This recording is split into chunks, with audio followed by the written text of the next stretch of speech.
स्वागत है आप लोगों का हमारे YouTube चैनल पे। हमारे की पॉइंट जो है हम आपको बता दें। यहाँ पर हिंदी रटाई नहीं सिखाई जाती है, जो कि आप लोग अच्छी तरीके से इतने दिनों में जाने ही होंगे। प्रतिदिन एक वीडियो आता है और परीक्षा कहीं की भी हो, हिंदी आपको यहीं से देखने को मिलेगी। और यदि चैनल को सब्सक्राइब नहीं है तो सब्सक्राइब कर लो, आगे के वीडियो मिलते रहेंगे। चलिए बिना देरी किए हुए हम लोग प्रैक्टिस स्टार्ट करते हैं। देखिए, क्वेश्चन नंबर पहला है, मीरा ने आधा लीटर दूध पिया। पी लिया रेखांकित शब्दों को क्या कहते हैं? देखिए, गुणवाचक, संख्यावाचक, परिमाणवाचक या सार्वनामिक, बताइए आप लोग। देखिए, ये गुणवाचक क्या होता है? जब किसी की कोई गुण बताया जाता है कि वह बहुत अच्छा लड़का है, अच्छा लड़का है, अच्छाई उसका गुण है। ठीक है। संख्यावाचक, जिसमें संख्या लिखी हो, 2, 3, 4। सार्वनामिक वह है जहाँ पे यह वह लगा हो, और इसमें आधा लीटर क्या है? परिमाण। यहाँ पे परिमाण की बात हो रही है, तो हमारा आंसर परिमाणवाचक होगा। चलिए नेक्स्ट क्वेश्चन की हम लोग देखते हैं।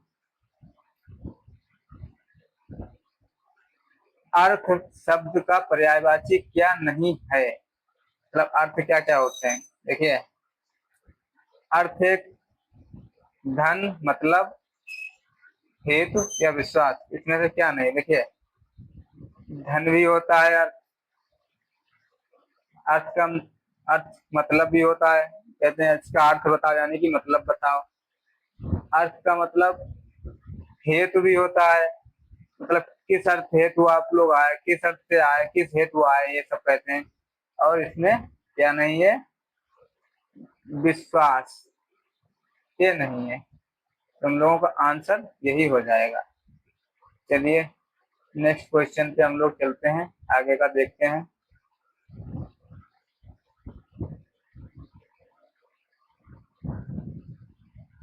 करुण का विपरीतार्थक बताइए। यानी कि इसमें क्या पूछ रहा है? विलोम पूछ रहा है। विपरीतार्थक मतलब विलोम। देखिए, दयालु, निर्दय, दयावान, निष्ठुर, इसमें क्या होता है? सबसे पहले आप लोग करुण का मतलब जानिए क्या होता है। करुण का मतलब क्या होता है? करुण का मतलब होता है दयालु। ठीक है, तो इसका विलोम क्या होगा? देखिए, ये तो होगा नहीं, ये तो होगा नहीं, दयालु होता है। निर्दय भी नहीं होगा, दयावान भी नहीं होगा। इसका सही विपरीत करुण का निष्ठुर होता है। करुण का ये सही है बिल्कुल, यही जब आए तो निष्ठुर ही लगाइएगा। होना हालांकि निर्दयी भी होना चाहिए, लेकिन जहां पर निष्ठुर नहीं होगा वहीं पे हम लोग लगाएंगे। और निष्ठुर के आगे नहीं, निर्दय होगा वहां, अगर निष्ठुर होगा तो निष्ठुर सबसे पहले लगाएंगे, निर्दयी बाद में लगाएंगे। चलिए नेक्स्ट क्वेश्चन देखते हैं हम लोग। कुसुम का विलोम शब्द है, कुसुम का विलोम क्या है? कठोर, वज्र, कोमल, पाहन, क्या है बताइए। देखिए, पहले कुछ चीज आप बताइए कि कुसुम का मतलब क्या होता है।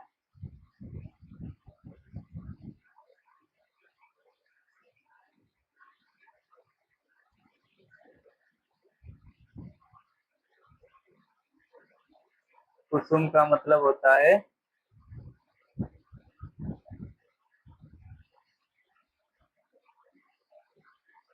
फूल। कुसुम का मतलब होता है फूल। अब यहाँ पे देखिए, कठोर होगा नहीं, कोमल होगा नहीं। पान किसे कहते हैं? पान पत्थर को कहते हैं हम लोग। देखिए, कुसुम का हम लोग विलोम जब भी होगा पूछा जाएगा कुसुम का, वहां पे वज्र लगाइए। मतलब कुसुम मुलायम और वज्र का मतलब इंद्र जी की तरह वज्र कठोर। ये कुसुम का वज्र लगाइए। अब फूल का जब भी पूछे,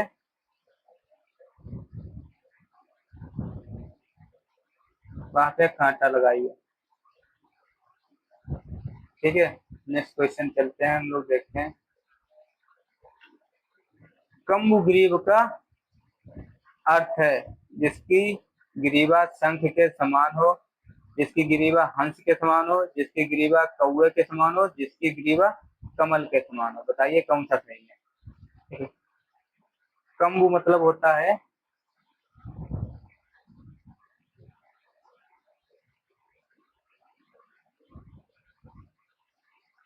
हंस। तो जिसकी ग्रीवा शंख के समान हो उसे हम लोग कहते हैं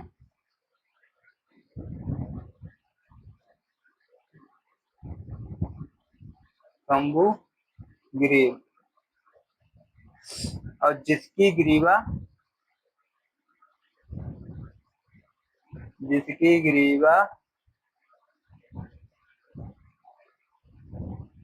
घोड़े के समान हो,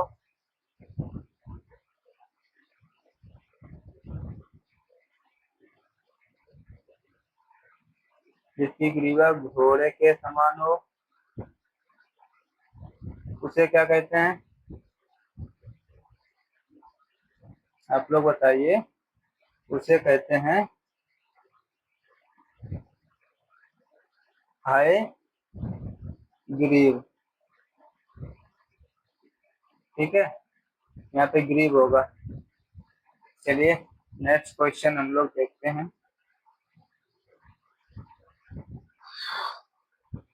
निम्नलिखित में से कौन सा युग्म सही सुमेलित नहीं है? यहाँ एक तरफ वाक्यांश दे रखा है और एक तरफ उसका अर्थ दे रखा है। बताइए।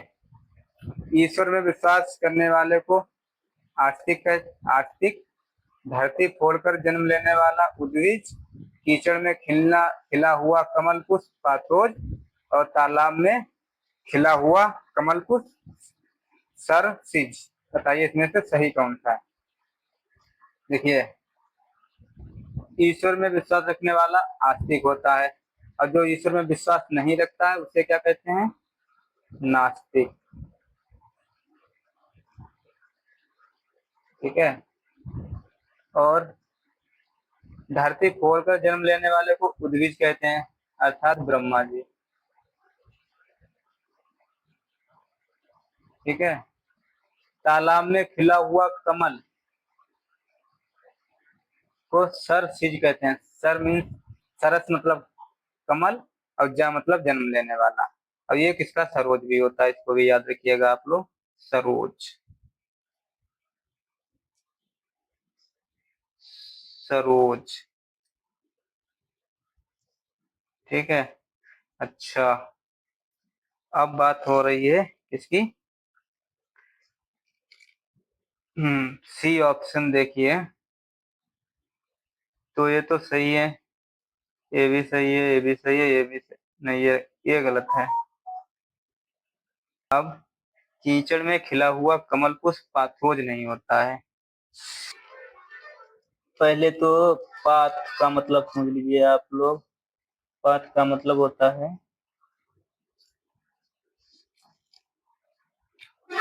पानी।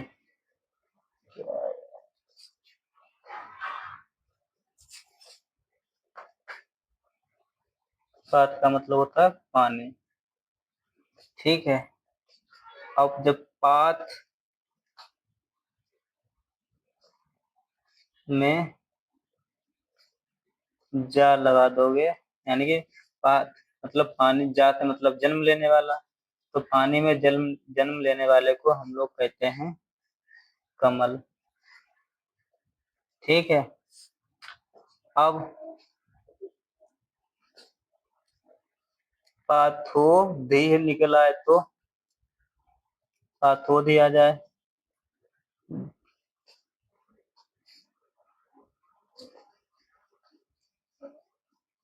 पाथोधी, पाथोधी, धा मतलब होता है धारण करने वाला, यानी कि जो पानी को धारण करता है उसे क्या कहते हैं? समुद्र। ठीक है। जैसा कि आपको बता दें, जा का मतलब होता है जन्म लेने वाला, और धा का मतलब होता है धारण करने वाला, धारण करने वाला। ठीक है। अब तो ये तो हो गया वो। अब बात कर लेते हैं कीचड़ में कमल, कीचड़ में खिलने वाले को क्या कहते हैं? देखिए, पंख मतलब होता है कीचड़, और जब हम लोग पंख प्लस जा लगाएंगे, यानी कि कीचड़ में जन्म लेने वाले को कहते हैं कमल। ठीक है। तो ये अब देखिए क्वेश्चन, देखिए अपना, कीचड़ में खिलने वाला, पाथोज नहीं, यहाँ पे कमल होना चाहिए था।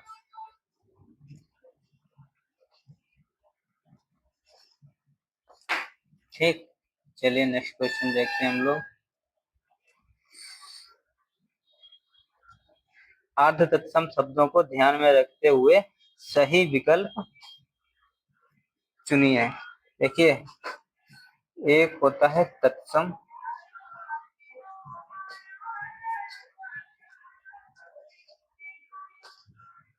तत्सम, फिर होता है अर्ध तत्सम, अर्ध तत्सम, फिर होता है तद्भव। तद्भव। तत्सम का है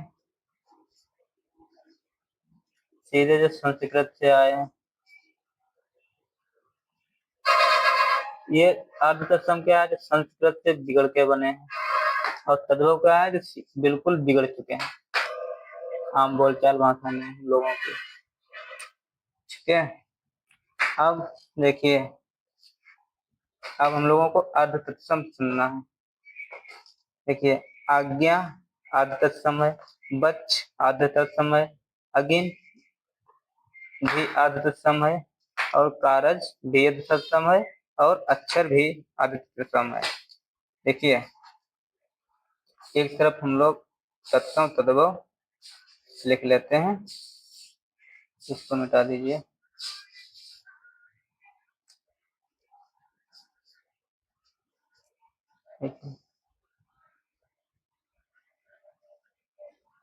तत्सम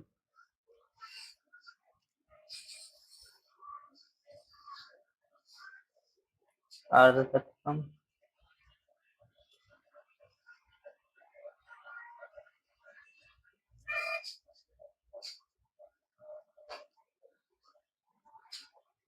तत्सम क्या है?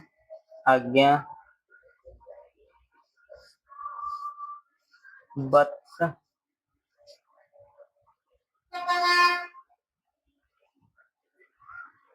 अगिन, कार्य, और अक्षर।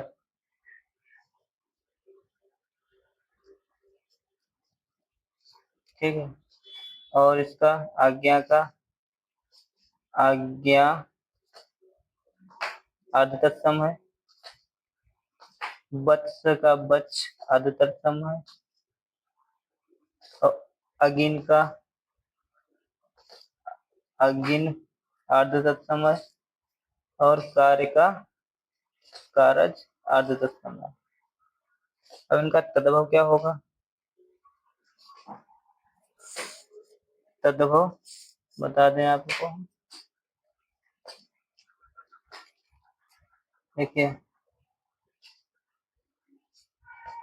आज्ञा का आज्ञा हो जाएगा तद्भव,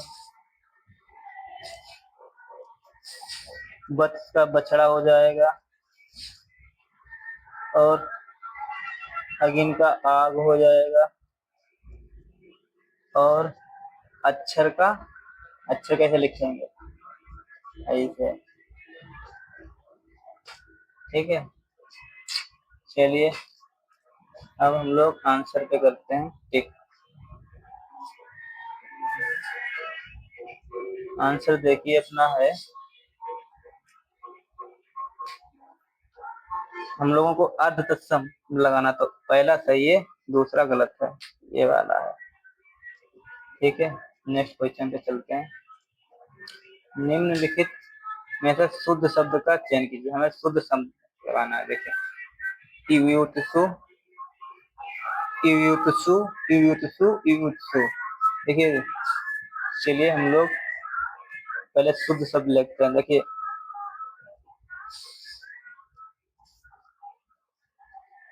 यू यू तो सा होता है एक, फिर यू यू तो सु होता है, ठीक है। युक्त सा मतलब होता है युद्ध की इच्छा,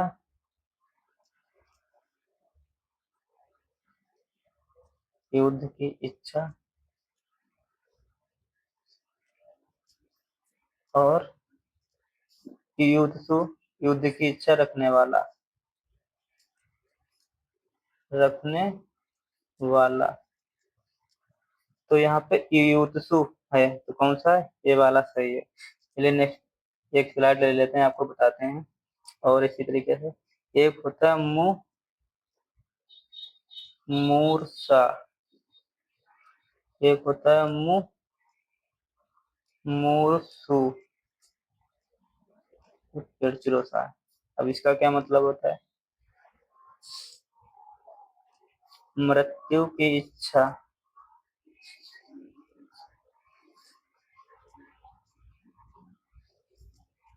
और ये मृत्यु की इच्छा रखने वाला।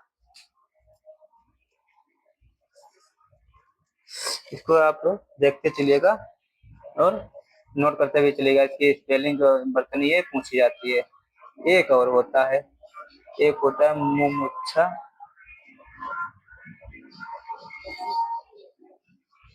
एक होता है मुमुक्षु।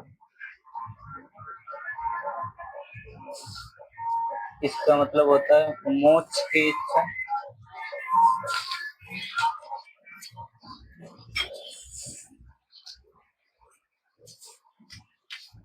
इसका मतलब होता है मोक्ष की इच्छा,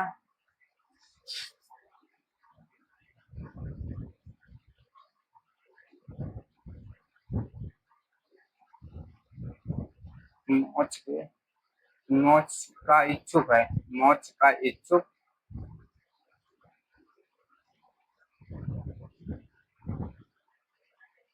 इच्छुक और इसकी मोक्ष की इच्छा रखने वाला,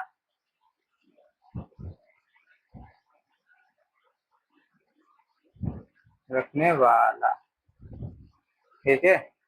चलिए अब हम लोग आगे बढ़ते हैं, नेक्स्ट क्वेश्चन देखते हैं।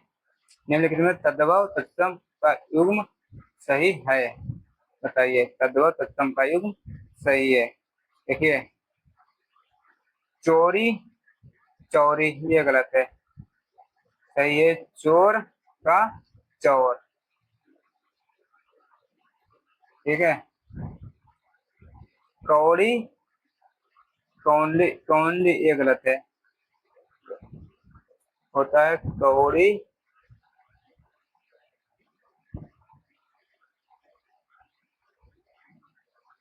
का कपर्दिका, ये तत्सम है। कन्नौज कान्यकुब्ज बिल्कुल सही है। इसको हर्ष के समय में हम लोग एक और नाम जानते थे, महोदया नगर। महोदया नगर, ये हिस्ट्री का सवाल है, इसको भी आप लोग याद करते रहिएगा। एक कोनिका, ये भी गलत है। कोनिका होता है तत्सम। बताइए आप लोग, कोनिका तत्सम क्या होता है? कफोड़ी, कफोड़ी। ठीक है, चलिए नेक्स्ट क्वेश्चन पे हम लोग चलते हैं। निम्नलिखित में से कौन सा सही सुमेलित नहीं है? सुमेलित नहीं है। अचल। अचल क्या होता है? जो चले ना, अर्थात पर्वत। तो अविचल मतलब नहीं चलना, भूधर यानी भू पे रखा रहता है। पर्वत, ये पर्वत के पर्यायवाची हैं। अचला, अचला क्या होता है? अचला पृथ्वी को कहते हैं। और क्षिति मेदिनी, ये भी पृथ्वी के ही हैं, ये पर्वत के हैं। ठीक है। नौका, तरणी, और ये तरणी गलत है। अब नेक्स्ट देख लेते हैं हम लोग। मदिरा का गंधोत्मा और बारूणी, ये दोनों सही हैं। तो गलत क्या है? ये गलत है, बाकी सही है। अच्छा देखिए, एक होता है, चलिए हम आपको व्याख्या करते हैं भाई। तरण, तरणी, एक होता है तरणी, तरणी हो गया, एक हो गया तरुणी। तरुणी,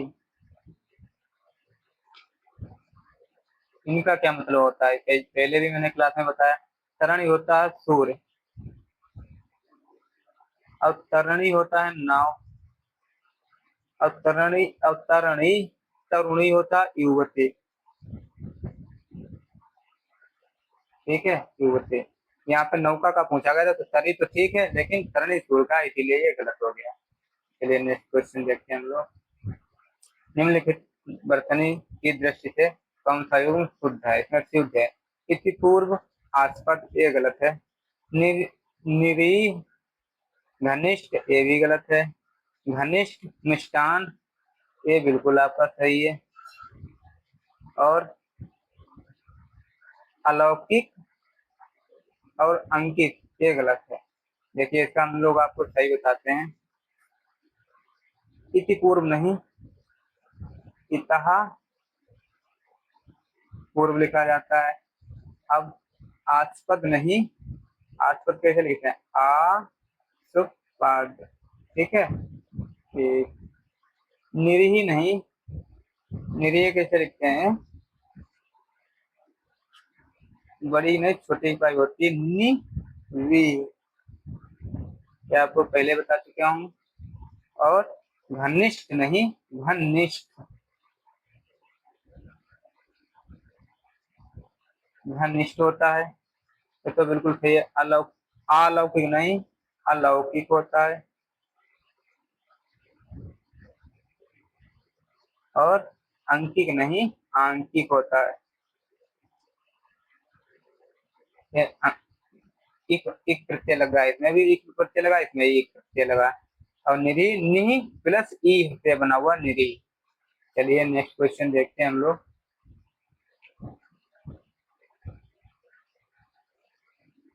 निम्नलिखित में से वर्तनी की दृष्टि से कौन सा युग्म शुद्ध है? अच्छा, ये तो डबल वही रिपीट हो गया दोबारा।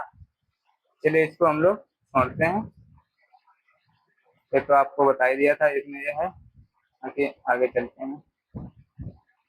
निम्नलिखित वाक्यों को ध्यान पूर्वक पढ़कर दिए गए कूट के अनुसार उत्तर दीजिए।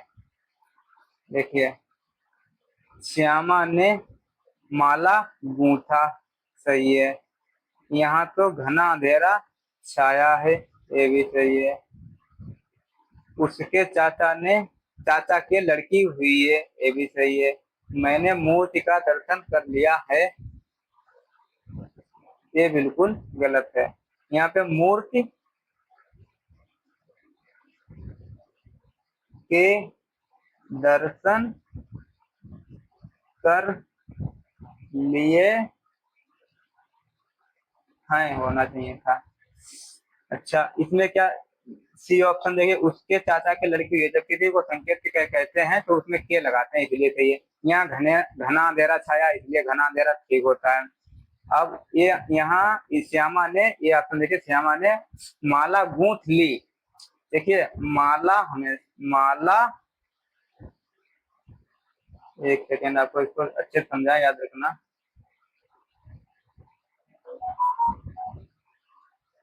एक होता है माला,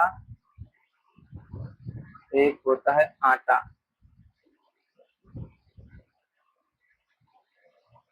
माला हमेशा गूंथा जाता है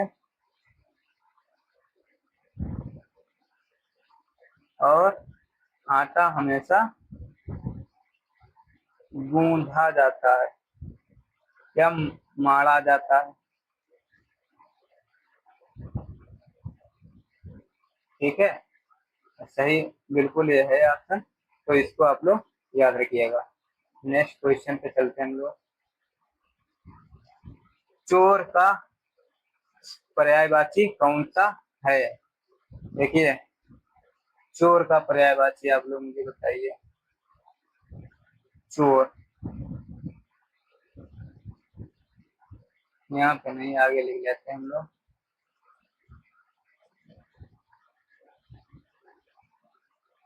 चोर का पर्यायवाची देखिए, एक तो मोचक होता है, चोर का मोचक होता है, खनक होता है, कुंभिल भी होता है, एक कुंभिल होता है, और तस्कर होता है, और एक साहसिक होता है। साहसिक, तो ये इतने चोर के हो गए। ठीक है, अब कुंजर किसका होता है? हाथी का।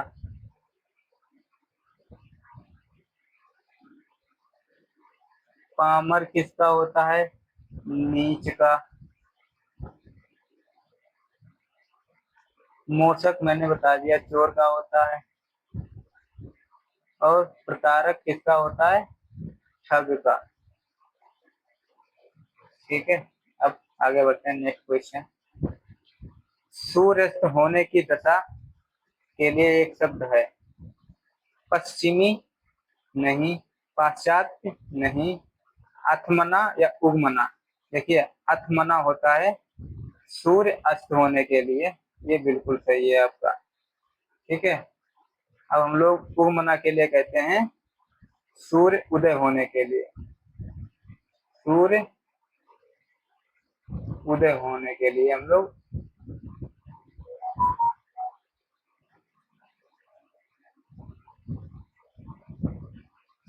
उद्गमा कहते हैं। अच्छा, ये एक दूसरे के अपोजिट भी हैं, यानी कि विलोम शब्द। अथमना का क्या मतलब होता है? पश्चिम।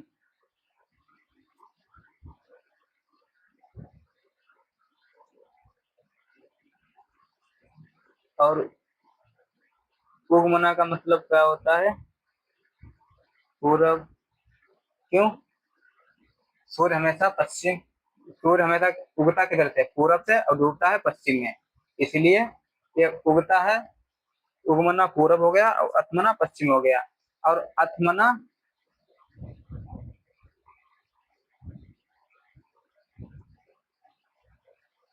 और उगमना विलोम शब्द भी हैं ये दूसरे से, ये भी याद रखिएगा आप लोग। चलिए नेक्स्ट क्वेश्चन देखते हैं हम लोग। निम्न में कौन सा सही युग्म सुमेलित नहीं है? देखिए, नर्म का सख्त, है, कड़ा है, कठोर है, बिल्कुल सही बात है। प्रभावी का हो गया अप्रभावी, ठीक। प्रभावहीन, प्रभावहीन भी ठीक है। प्रभाव शून्य, ये भी ठीक है। अब कंजूस, कंजूस का उदार भी सही है। मुफ्त मतलब खुले हाथों से खर्चा करने वाला। और साहा खर्च, ये भी सही, मतलब साही लोगों की तरह खर्च करना। अब आ गई बात अल्प पे।